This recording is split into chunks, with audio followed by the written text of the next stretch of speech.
반갑습니다. 저는 사가미나라에서 온 김기남이라고 합니다.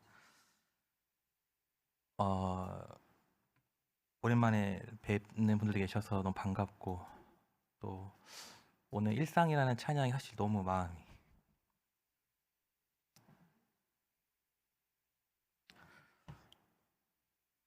죄송합니다. 시간이 없는데. 제가 주일날 설교하는 내용이거든요. 근데 그 내용을 찬양으로 들으니까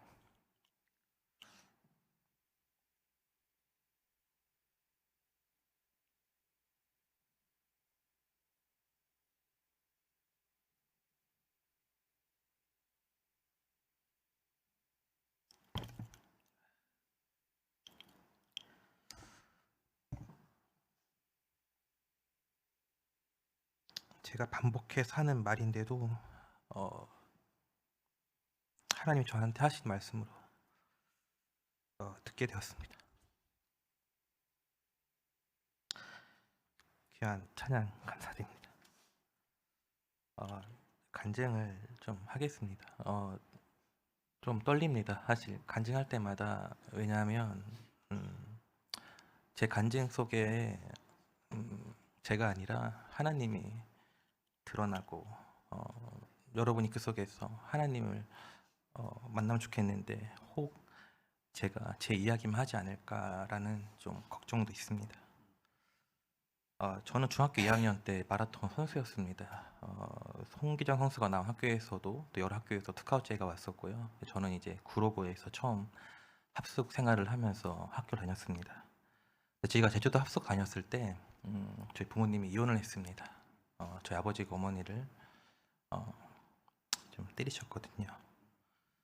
그러다 저는 갔다 와서 또 얼마 후에 사고로 신장이 파열돼가지고 운동을 그만두게 됩니다. 제 인생의 처음 방황의 시기를 겪게 됩니다. 저는 그러다가 또 아버지와 둘이 살다가 또 가난 때문에 집 주인에게 무릎을 꿇어 했었던 적도 있었습니다. 그때 처음으로 가난에 대한 비참함을 느꼈던 것 같습니다. 그러다 고등학교 때 친구의 권유로 예수님을 믿지 않겠냐고 목사님 아들이었거든요. 저는 그 친구를 욕했습니다. 나약한 사람들이 하나님 믿지. 저는 좀 가난했기 때문에 좀 막노동을 좀 빨리 시작했습니다. 그래서 새벽에 막노동하고 학교를 가고 방학 때 막노동을 좀 길게 하면서 저는 그러다 보니까 사실 집이 가난한 거랑 저는 아무 상관이 없더라고요. 저는 돈을 벌고 있으니까요. 그러니까 저는 친구들보다 더 돈이 많았거든요. 그래서 난 나약하지 않아. 너 같은 나 같은 나약한 사람들이 다니는 교회에 나는 믿지 않아. 그래서 저는 제 힘으로 모든 걸 할 수 있다고 생각했습니다. 그런데 제 힘을 할 수 없는 어떤 일을 만나게 되었고요. 제 친척도 제 가족도 저 누구도 저를 아무도 도울 수가 없었어요. 돈이 아무리 많아도 그 일은 도울 수가 없는 것이어서 좀 처음 황당했습니다. 어떻게 내 힘을 할 수 없는 일이 있을 수가 있지? 어떻게 돈도 인맥도 구할 수 없는 일이 있을 수가 있는 거지? 그때 처음으로 예수님, 부처님, 알라신, 산신령님한테 기도했어요. 누가 나 구해주며 내가 그시 믿겠다.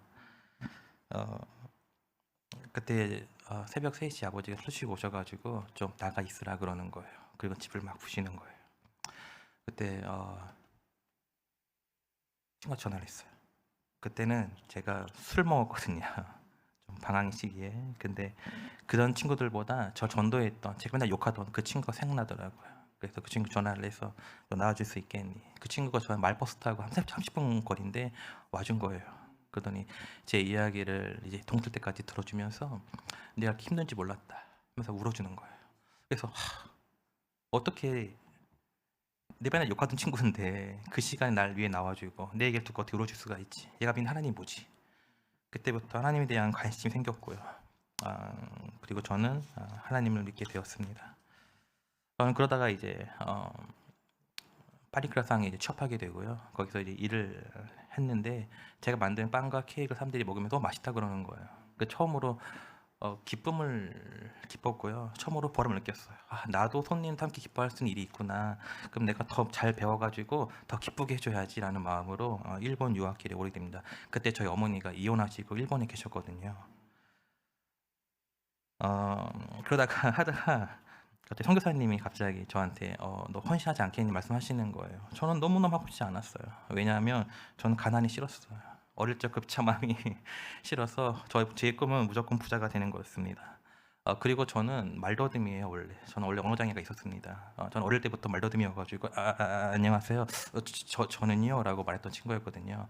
그러니까 어릴 때부터 동네 사람들이라든가 학교에 가면 친구들이 저를 보고 그걸 따라하면서 막 웃고 장난치고 하는 거예요. 저한테는 엄청난 컴플렉스였어요. 일본에 와서도 아르바이트를 하는데 오하요 고자이마스 이라시마스 해야 되는데 이라시마스 이러면 사람들이 이렇게 좀 갸우뚱거렸죠. 그냥 설교해도 사람들이 안 될 것 같은데 저 같은 말더듬이가 말하면 누가 들을까요? 하나님 저는 아닙니다. 그리고 또 하나는 전 일본인을 사랑하지 않습니다. 저는 제 열등감 때문이라도 저는 저 자신도 사랑하지 못했습니다. 근데 제가 누구를 사랑하라는 게 말도 안 되는 거죠. 그러다 목사님한테 어떻게 하면은 잘 제가 이 선교를 못 하겠다라는 거를 잘 납득시킬 수 있을까 해가지고 부모님을 설득시켜야겠다. 저희 어머니는 교회 안 다니니까 전화했어요. 엄마, 성사님이 나한테 뭐 헌신하라 그러네. 당연처럼 엄마가 안 되지라 할 줄 알았어요. 근데 엄마가 야 내가 널 위해서 기도하고 있다. 매일 아침마다 선교사가 되라고. 엄마나 교회 다녀. 그게 지금 무슨 기도인 줄 알아? 어? 이게 무슨 그런 기도 하고 있어 엄마. 하지 마 이제. 이제 끊었습니다. 그리고 코스타 때 이제 강의 듣는 시간이 있는데 저희 강의가 끝나고 이제 기도하러 가는 중간에 좀 남은 거예요 시간이. 근데 그때 팅지아 목사님께서도 강의가 있었는데 그때 저는 기둥에 이렇게 기대가지고 목사님 강의 원래 좋아하니까 잠깐 마지막이었거든요. 잠깐 과학 세워가지고 그 등에 누워 이렇게 앉아서 그냥 이렇게 멍하니 있었는데 목사님이 갑자기 마지막 멘트를 소리치면서 야 말더듬이도 가라 가 그러시는 거예요. 그래서 말더듬이도 가라고요? 그래서 목사님은 제 상황을 모르실 텐데 또 제가 있는지 모를 건데 어떻게 말더듬이도 어떻게 선교로 가라 가시지? 그것도 저는 좀 납득이 안 갔는데 그거 듣고서는 조금 마음이 동요가 있었고요. 그리고 저희 목사님 아내분 되시는 돈사님한테 그랬어요. 저 일본 사랑하지 않아요. 그러니까 그러시는 거예요. 나도 그래. 그래서 기도해. 그 말 되게 와닿았어요. 너무 솔직하잖아요. 그래서 그렇구나. 사랑하지 않아도 할 수 있구나. 기도하면 되는 거였구나라고 생각했습니다.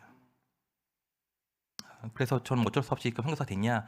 그런 건 아닙니다. 왜냐하면 저희 비전은 저도 손님도 행복해지는 일이었잖아요. 근데 빵과 케이크는 일시적인 거지만 복음은 그 사람에게 영원 행복을 줄 수 있는 제가 받은 것처럼 그 사람들에게도 영원 행복을 줄 수 있겠다라는 것이 저희 비전과 또 맞았기에 또 그랬고요. 또 제가 평신 때부터 전도하고 양육해 가면서 일본어도 못하고 하나님에 대해 아는 것도 별로 없지만 제가 전했던 하나님이 그들에게 전해지고 그들의 인생이 바꿔지고 너가 아니었으면 나부터 죽었을 거야. 난 내 인생에 살아야 할 의미를 몰랐는데 널 통해 내가 알게 되었어. 너무 고마워라는 말을 듣게 되고요.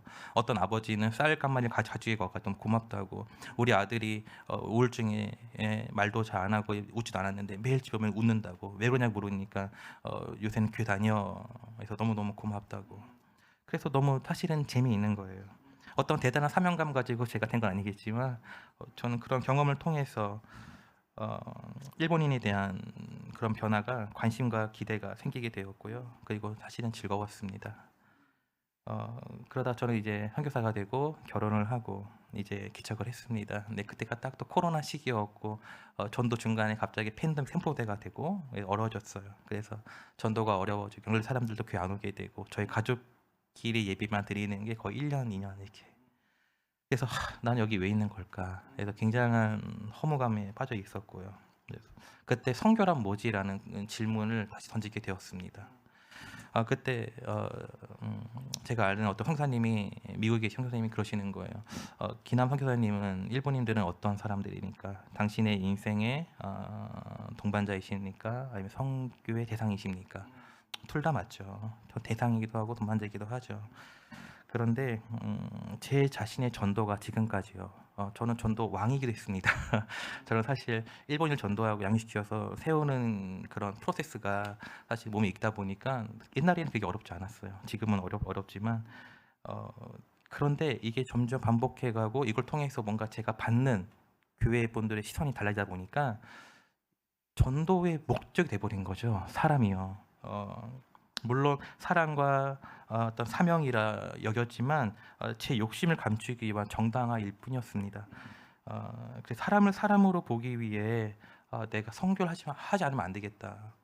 그래서 '관계 중심의 사역을 해야겠다.'라는 생각을 했습니다. 여러분 너무 당연한 거잖아요. 당연한 이야기를 하고 있지만 저한테는 그게 더 당연한 게 아닌 거예요. 저는 사람을 사람으로 보는 게 사실 너무 어려워요. '어떻게 저 사람을 내가 전도할 수 있을까? 어떻게 하면 양육을 시키지? 어떻게 하면 저 사람을 이렇게 세례를 받게 하고 어떻게 하면 리더로 세울 수 있을까?'라는 생각만 있었지 그 사람을 인격적으로 바라보고 사람을 사람으로 바라보는 게 저는 그게 너무 어려워진 거예요. 그래서 저는 그 이후로는 사람을 사람으로 보는 게 제 선교의 목표가 되었고요. 제 비전이 되었습니다. 잠시 저기 좀 파워포인트 좀 보려고 하는데요. 잠깐 저희 교회 소개하겠습니다. 저희 교회는 동경과 요코하마 삼각형으로 돼 있잖아요. 그래서 그 사이에 있고요. 동경 요코하마든 다 40분, 50분 정도 거리에 있습니다. 가까운 곳입니다.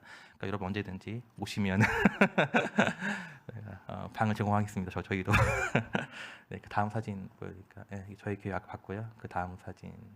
네, 우리 또 함께 오신 유미상인데요. 목사님 아내분이 있어요. 저희 주일학교 한 달에 한 번 오셔가지고 우리 선교 치고 계십니다. 네, 다음. 네, 이렇게.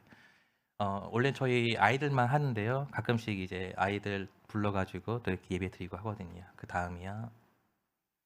네, 저희 교회는 이렇게 많이 모이지 않습니다.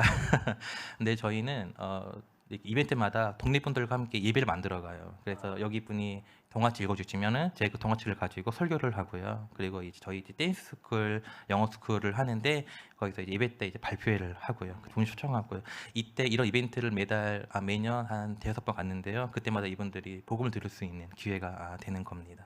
다음. 네, 이런 이렇게 또 독립분들 관계를 많이 가져가면 이런 활동도 많이 하고 있습니다. 네, 다음. 네, 한국어 하시는 분들이고요. 네, 다음이야.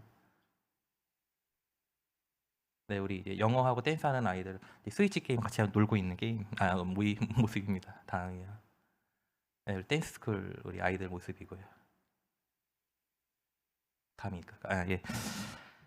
저희는 이렇게 사가미하라 지역 안에서 저희 교회가 이분들에게 교회가 이상한 곳이 아니라 여러분들과 함께 어우러질 수 있는 공간 장소고 여러분들이 쉴 수 있는 공간이다라는 걸 좀 알리기 위해 많이 노력을 하고 있습니다. 잠시 이제 일본에 대한 이야기를 조금 하려고 하는데요. 이게 이제 종교 영감에 나온 통계수입니다. 일본 기독교 신자수가요 약 196만 명 정도입니다. 이 중에 90만 명은요 몰몬교와 여호와의 증인 또 통일교입니다. 그러면 90만 명을 뺀 숫자는 106만 명 정도 되는 거겠죠. 하지만 거기에 가톨릭 교회가 전년 대비 3,983명이 감소했고요. 일본 기독교단이 2,369명, 일본 성공회가 252명이 감소했습니다. 일본 동맥기독교단은요 전년 대비 60명 증가했고요. 일본 종교회는 258명 증가했습니다. 사실은 감소는 많고 증가는 미비하죠. 신자수 감소 이유 중에 원인 중 하나는요 교회의 노령화입니다. 그로 인한 자연스러운 감소인 것이죠. 또 새로운 젊은 사람들 유입이 없다 보니까 신자 수가 적어지고 있는 것입니다. 여러분 그러나 눈에 보이는 통계가 전부가 아닙니다. 100만 명의 숫자가 작은가요? 여러분 결코 그렇지 않아요. 일본의 많은 크리스찬들이요 저마다 있는 자리에서 복음을 살아내고 있습니다. 제가 아는 어떤 목사님은요 서핑을 하시는데요. 그래서 이렇게 맨날 이렇게 수영복을 입고 서핑을 가르치시고 텐트를 치고 수영복을 입고 사람들에게 설교를 하시고 계시죠. 그리고 바닷물에다가 이제 새를 주시는 거예요. 세례를. 더 죽을 것 같아요. 거기서. 진짜 죽음을 체험할 수 있는 것이지 않을까 싶고요. 그리고 어떤 또 젊은 목사님은 기독교 어떤 옷 브랜드 하는 분과 함께 조인하면서 또 그렇게 복음을 전하고 계시고요. 사실 저희가 모르는 곳에서 젊은 일본 목회자들이 저마다의 방식으로 다양하게 복음을 살아내고 있습니다. 또 그 외에도 정부가 어떻게 할 수 없는 손이 닿지 않는 그 곳곳에요. 또 크리스찬들이 그곳에서 또 활동을 하고 있습니다. 근데 그런 것들이 표면에 드러나지 않을 뿐 저희가 모를 뿐 사실은 일본 기독교 안에서도 굉장한 많은 활동들이 일어나고 있습니다. 그래서 저희가 그걸 가지고 어떠한 포교 활동을 삼는 건 아니고요. 예.